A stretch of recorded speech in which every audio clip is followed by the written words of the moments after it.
Hello, welcome to Basic Military Riding. My name is Jane Frizzell. We are going to go through the U.S. Cavalry Manual from 1935. You'll find a link for the 1935 manual, which is public domain, down below in the description box.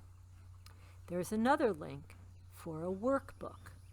The workbook is simply specific sections of the 1935 manual taken out and printed with enormous margins and extra pages for notes in a workbook format. Many of us prefer to have a written, a paper page in front of us. These manuals, the other thing is we are going to reference the German manual, which is called the HDV 12, at certain times to suit our purposes. The U.S. manual is identical to the French manual. France gave USA its flat work manual. These manuals, they are wonderful, but they were also sort of cobbled together between wars with many cooks stirring the pot, and they were never really finished. And the editing was bizarre, and they contained some unfortunately phrased portions that could become pitfalls if we're not wise. So we've got to ride through these wisely. And these manuals are also the kind of thing that really makes sense once you know the whole thing. But how do you then know the whole thing? Well, a good way is to digest it in a different order than the Army chose to publish it in. So that is what we're going to do. Today, and these are the sections that this lecture series is going to cover. Today, we are going to start on page 169. It is Chapter 3 on training. Training is distinguished from braking in that during the braking period, acclimatization and physical development are of utmost importance, and the rider must at this time make concessions to the young animal. However, in training, during the training period, the horse learns to submit to the requirements of his rider and learns to give him complete obedience. This obedience is sometimes also called submission. So you may have seen in some other literature from me that this first lecture was titled The Infantilization of Riding by the U.S. Horse Industry. And I'm going to explain that because it's still a title, a working title, and I'll keep referring to it. The reason why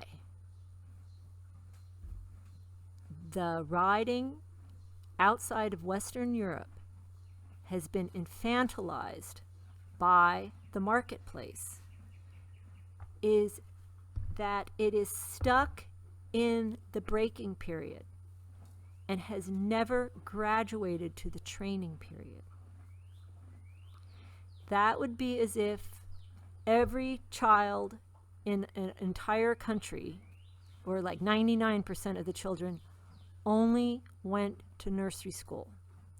So they know the alphabet song, and they know how to unroll their mat for their nap and roll up their mat after their nap, but that's about it.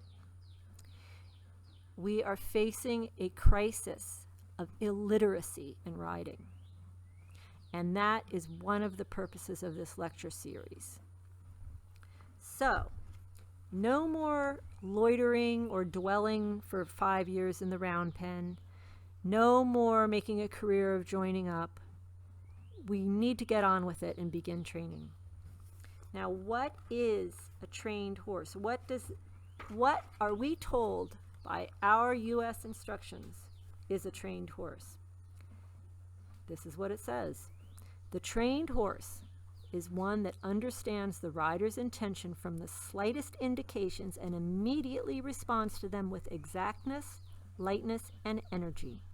In other words, he is sensitive to the leg and light to the hand. So those are our marching orders. Now, even though I am poo-pooing the breaking period and I am rebuking those who have caused hundreds of thousands of horses and their riders to loiter in it indefinitely, it is still a crucial period. Please don't do that. It is still a crucial period.